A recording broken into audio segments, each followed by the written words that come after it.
नमस्कार दोस्तों, RJ Meena front of you. आप मुझे देख रहे हैं जीनियस विद्यार्थी यूट्यूब चैनल पर, जहां हम इंग्लिश ग्रामर को लेकर के चले हुए हैं। इस सफ़र में हम काफ़ी दूर आ चुके हैं। पार्ट्स ऑफ स्पीच को स्टार्ट करके हमने नाउन को पढ़ लिया है। नाउन के बाद में हम वर्बियल नाउन को पढ़ चुके हैं, जो कि हमारा एक अपने आप में नॉन फाइनाइट वर्ब का पार्ट होता है। उसके बाद में हमने डिटर्मिनर एडजेक्टिव को स्टार्ट कर रखा है। ठीक है, ध्यान इधर रखिएगा। डिटर्मिनर एडजेक्टिव को स्टार्ट किया हुआ है, जिसमें हम काफ़ी सारा स्टार्ट कर चुके हैं। और आज हम पढ़ने वाले हैं एल्डर और ओल्डर को। मैंने लास्ट लेक्चर में आपको लिटिल, अ लिटिल और द लिटिल को समझाने की कोशिश की थी। वीडियो नहीं देखा है, ये वीडियो फिनिश होने के बाद में चैनल पर जाइएगा, आई बटन में भी आपको लिंक मिल जाएगा। उससे पहले हमने few, a few, the few को भी समझने की कोशिश की थी। तो आज हम चलने वाले हैं कहाँ पर? एल्डर और ओल्डर की तरफ। एल्डर और ओल्डर, ये हमारे सेक्शन में एक कन्फ्यूजन का पोर्शन होता है। कन्फ्यूजन ये क्यों हो जाता है? क्योंकि दोनों एक जैसे ही लगते हैं देखने में, और हमें समझ में नहीं आता है कि किसका यूज़ हमें कहाँ करना चाहिए। ठीक है, तो मैं लेकर के चलता हूँ। देखिए, एल्डर, एल्डर का जो यूज़ होता है वो होता है कहाँ? ओनली पर्सन्स के लिए होता है। एल्डर का यूज़ हम ओनली पर्सन के लिए करते हैं। लेकिन वहीं अगर मैं ओल्डर का यूज़ देखूं तो ओल्डर का यूज़ हम किसके लिए करते हैं? पर्सन के लिए तो करते ही हैं, और इसके साथ ही हम ओल्डर का यूज़ कर सकते हैं थिंग के साथ। थिंग के साथ भी हम ओल्डर का यूज़ कर सकते हैं। अगर मैं कहना चाहूँ तो एल्डर का यूज़ जो हम करते हैं, एल्डर का यूज़ हम करते हैं रिलेशन बताने के लिए। किसके लिए यूज़ करते हैं? रिलेशन बताने के लिए। ठीक है, इसका यूज़ हम करते हैं रिलेशन बताने के लिए, रिलेशन बताने के लिए। और वहीं अगर मैं ओल्डर का यूज़ का देखूं तो ओल्डर का यूज़ करते हैं हम कंपैरिजन करने के लिए। किसके लिए? कंपैरिजन करने के लिए। कंपैरिजन कौन करेगा? कंपैरिजन हमारा करेगा ओल्डर, और एल्डर क्या करेगा? ये रिलेशन को बताएगा। रिलेशन को भी बताएगा, तो ये ब्लड रिलेशन के बीच में बात करता है। जिन लोगों के बीच में पर्सन की बात होगी तो वो ब्लड रिलेशन से संबंधित होने चाहिए। अगर मैं यहाँ पर ब्लड रिलेशन लिख दूँ तब भी गलत नहीं होगा। ब्लड रिलेशन, ठीक है। अब ब्लड रिलेशन में भी इसका एक दायरा है, वहीं तक ये काम कर पाता है। अब देखिए, डिस्कस करते हैं क्या रहता है हमारे सामने, उसको समझने की कोशिश एक बार करते हैं। अब वहीं पर एल्डर का जो यूज़ होता है, एल्डर के साथ हम यूज़ करते हैं टू प्रीपोजिशन का। और जो ओल्डर का यूज़ करते हैं, ओल्डर का यूज़ हम करते, ओल्डर के साथ जो हम उसका यूज़ करते हैं, हम करते हैं देन का यूज़ करते हैं। क्योंकि ओल्डर जो करता है वो क्या करता है? ओल्डर कंपैरिजन करता है, और वहीं जो एल्डर है वो क्या करता है? सिबलिंग्स के बीच में रिश्ते को बताता है। रिश्ते के बीच में एक उसको बताता है कि किसकी एज फैक्टर को बताता है। ये किसको बताता है? एज फैक्टर को बताता है। ठीक है, जैसे कि एग्जाम्पल मैंने आपके सामने लिखने की कोशिश की। एग्जाम्पल आपके सामने है, जिससे आपको अच्छा क्लियर होगा। Rohan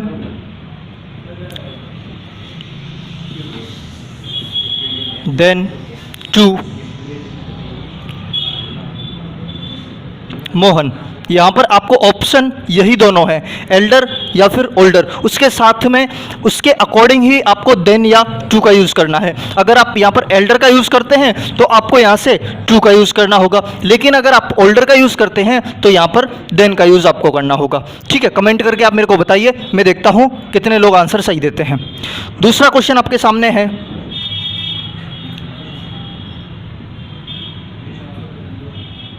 my brother is then to my sister। my brother is space then to my sister। फिर से आपके पास यहाँ पर जो दो ऑप्शन दिए गए हैं, एल्डर और ओल्डर। कमेंट करके आप मेरे को बताइए, मैं देखता हूँ कितने लोग सही आंसर देते हैं। ठीक है, कमेंट करिए फटाफट से। थर्ड क्वेश्चन आपके सामने है, This machine is then to that। इसके भी आपके पास वही दोनों ऑप्शन है। कमेंट करिए, आप तीनों क्वेश्चंस के कमेंट करिए, मैं देखता हूं कितने लोग आंसर सही दे रहे हैं। क्वेश्चंस मैं आपके सामने रख रहा हूं, फिर वन बाय वन करके अपन इनको समझने की कोशिश करेंगे। ठीक है, पहले तीनों के आंसर अपन एक बार देख लेते हैं क्या आंसर इनका रहता है। देखिए, Rohan space then to Mohan.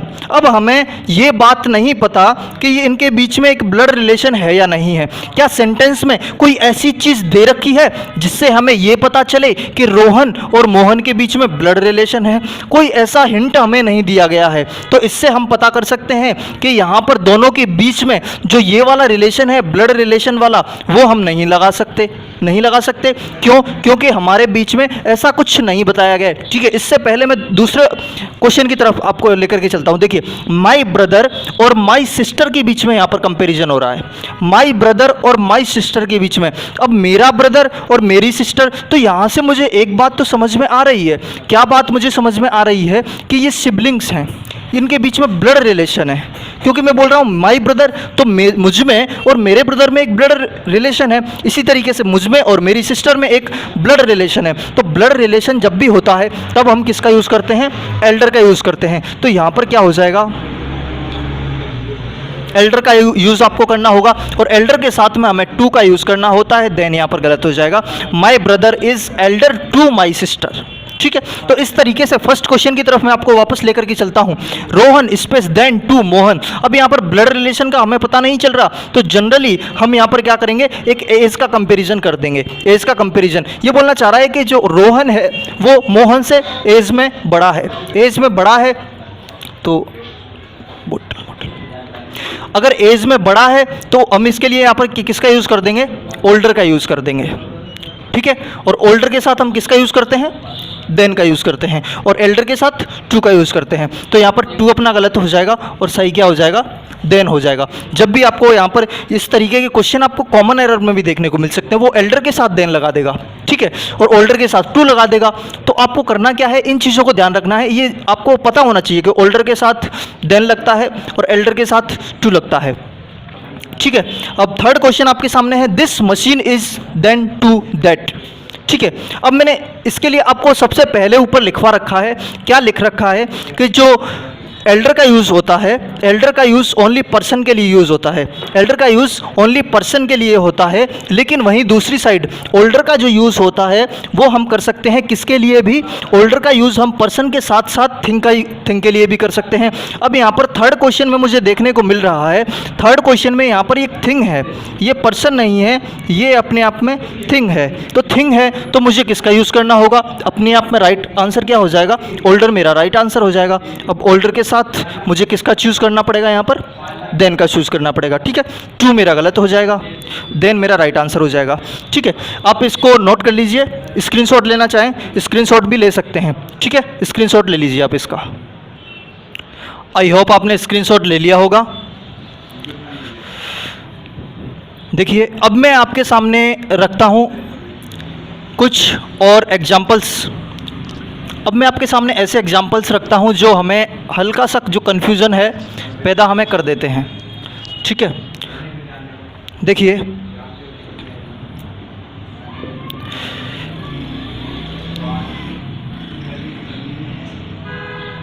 Rahul is then to his wife by 4 years। ठीक है, ये क्वेश्चन आपको बताना है। ये क्वेश्चन, इस तरीके के क्वेश्चन वो आपके एग्जाम में रखेगा। ठीक है, यहाँ पर हमें एक कन्फ्यूजन पैदा हो जाता है। एक और क्वेश्चन मैं आपके सामने रखता हूँ, वहाँ पर भी हमें कन्फ्यूजन पैदा होगा। My father is then to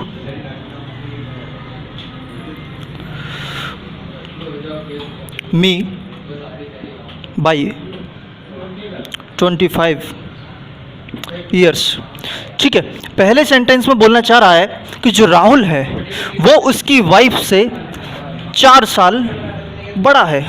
4 साल बड़ा है। ठीक है, अब यहाँ पर जो हम एल्डर का यूज़ करते हैं वो करते हैं ये बताने के लिए कि कौन सा बड़ा है कौन सा छोटा है। एल्डर और यंगर का यूज़ हम करते हैं ओनली ये बताने के लिए कौन बड़ा है कौन छोटा है। हम एल्डर में जब यूज़ करते हैं तो वहाँ पर एज फैक्टर को नहीं कंसीडर किया जाता, एज फैक्टर को कंसीडर नहीं किया जाता। यानी कि मैंने बोला कि I am elder to my brother, I am elder to my brother, यानी कि मैं अपने भाई से बड़ा हूँ। अब बड़ा हूँ तो यहाँ पर एज फैक्टर को कि कितने साल बड़ा हूँ, 5 साल बड़ा हूँ, 10 साल बड़ा हूँ, इस चीज़ को वो कंसीडर नहीं कर रहा है। वो ओनली मेरी हल्की सी सीनियरिटी को दिखा रहा है कि मैं मेरे भाई से बड़ा हूँ। तो यानी कि मैं ये तो कह सकता हूँ कि जो एल्डर है वो ब्लड रिलेशन में यूज़ होता है, और कहाँ यूज़ होता है वो भी मैं आपको बताऊंगा। ठीक है, अब Rahul is then his wife. अब देखिए यहाँ पर राहुल और उसकी वाइफ में कोई ब्लड रिलेशन नहीं है।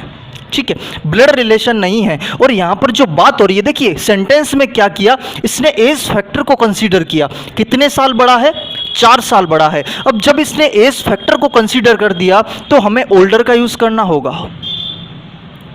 जब इसने एज फैक्टर को कंसीडर करते ही हमें ओल्डर का यूज़ करना होगा। यहाँ पर फिर एल्डर गलत हो जाएगा। वैसे भी इनके बीच में कोई ब्लड रिलेशन तो बिल्कुल भी नहीं है। ठीक है, तो यहाँ पर हमें यूज़ कर देंगे एल्डर देन। ठीक है, टू हमारा गलत हो जाएगा। अब आइए, my father is space then to me by 25 years. अब यहाँ पर हमें महसूस क्या होता है कि मेरे पिताजी और मुझ में एक ब्लड रिलेशन है। अगर ब्लड रिलेशन है तो यहाँ पर जो एल्डर का यूज़ होना चाहिए, लेकिन मेरे दोस्त एल्डर का यूज़ जो होता है वो ओनली सिबलिंग्स में होता है। सिबलिंग्स बोले तो जो सगे भाई बहन होते हैं उनमें ही एल्डर का यूज़ होता है। पिताजी और पुत्र के बीच में एल्डर का यूज़ हम नहीं करते हैं। यानी कि मैं इसके साथ अगर सिबलिंग्स भी लिख दूं तब भी गलत नहीं होगा। ठीक है, जो एल्डर का यूज ओनली सिबलिंग्स बताने के लिए होता है। ठीक है, सेम कैटेगरी के बीच में आप भाई बहन के बीच में एल्डर का यूज कर सकते हैं, लेकिन पिता पुत्र के बीच में आप एल्डर का यूज नहीं कर सकते। तो यहाँ पर आपको, अब देखिए यहाँ पर वैसे भी इसने किसको कंसीडर किया, एज फैक्टर को कंसीडर कर दिया। ये बता रहा है कि 25 साल बड़े हैं, 25 साल बड़े हैं। और एल्डर क्या करता है, एक जनरल सेंस बताता है कौन बड़ा है कौन छोटा है। ठीक है, जब जैसे कभी हम शादी ब्याह में चले जाते हैं, ठीक है, मम्मी हमारे साथ होती हैं, छोटे भाई बहन अपन दोनों तीनों जाते हैं, 2-3 भाई बहन, तो वहाँ पर पूछते हैं ना, अरे भाभी जी कौन सा बड़ा है आपका बच्चा, कौन सा छोटा है, तो बता देते हैं ये बड़ा है। तो वहाँ पर एज फैक्टर को कंसीडर नहीं किया जाता है। वहाँ पर ये नहीं बताया जाता कि ये इससे इतना बड़ा है, या फिर बस वहाँ पर इतना बताया जाता है कि ये बड़ा है। यानी कि वहाँ पर एल्डर और यंगर का यूज़ हम करते हैं। Are you getting my point? Okay, that's good. ठीक है, तो यहाँ पर हमें एज फैक्टर को कंसीडर किया गया है कि मेरे पिताजी मेरे से 25 साल बड़े हैं, तो यहाँ पर हम ओल्डर का यूज़ करेंगे। ठीक है, इसमें हमें कन्फ्यूज़न नहीं होना है, इसमें कन्फ्यूज़ हमें नहीं होना है। ठीक है, कंफ्यूज हम यहाँ पर एक कन्फ्यूजन का दायरा है, लेकिन इस चीज़ को हमें समझ के चलना है कि यहाँ पर एज फैक्टर को कंसीडर कर रहा है, हम एल्डर यहाँ पर नहीं लगा सकते। ठीक है, और ओल्डर के साथ देन होता है, टू यहाँ पर गलत हो जाएगा। ठीक है, तो आप इसको नोट कर लीजिए, स्क्रीनशॉट लेना चाहें स्क्रीनशॉट आप ले सकते हैं। आई होप आपने स्क्रीनशॉट ले लिया होगा। अब मैं आपके सामने रखता हूँ एक एल्डर का एक और कॉन्सेप्ट आपके सामने रखने की कोशिश करता हूँ। देखिए, एल्डर जो होता है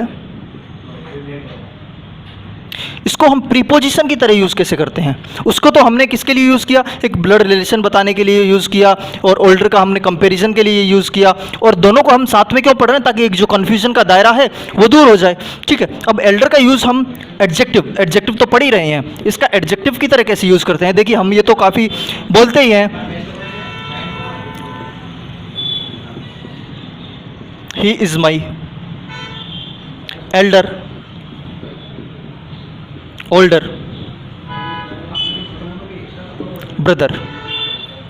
बताइए इसमें से कौन सा सही होना चाहिए, एल्डर या ओल्डर? यहाँ पर एल्डर ही सही होगा, क्योंकि मेरा ब्रदर है तो मेरा सिबलिंग है, यहाँ पर मेरा भाई है, ब्लड रिलेशन है। तो यहाँ पर ओल्डर का यूज़ हम ना करके किसको प्रेफरेंस देंगे, एल्डर का। अब एल्डर क्या, ब्रदर क्या हो जाएगा, अपने आप में ये नाउन है तो इसको कौन क्वालिफाई करता है, एडजेक्टिव क्वालिफाई करेगा। तो एल्डर यहाँ पर किसकी तरह यूज़ हो रहा है, एडजेक्टिव की तरह यूज़ हो रहा है। तो दोस्तों, इस सेक्शन में, इस लेक्चर में हमने समझने की कोशिश की एल्डर और ओल्डर को। एल्डर और ओल्डर में अब आपको कन्फ्यूज नहीं होना है बिल्कुल भी, ठीक है। और इस चैनल पर अगर आप नए हैं तो वीडियो को लाइक कर दीजिए, वीडियो को अभी तक लाइक नहीं किया वीडियो को लाइक कर दीजिए, चैनल को सब्सक्राइब कर दीजिए। जो भी आपके डाउट्स रह जाते हैं वो कमेंट बॉक्स में आप रखिए, ताकि जो भी डाउट्स आपके रहेंगे मैं वो नेक्स्ट वीडियो में कंसीडर करूँगा और डाउट्स वहाँ पर सारे क्लियर कर दूँगा, ठीक है। मैं मिलता हूँ आपसे अगली वीडियो में। Thank you so much.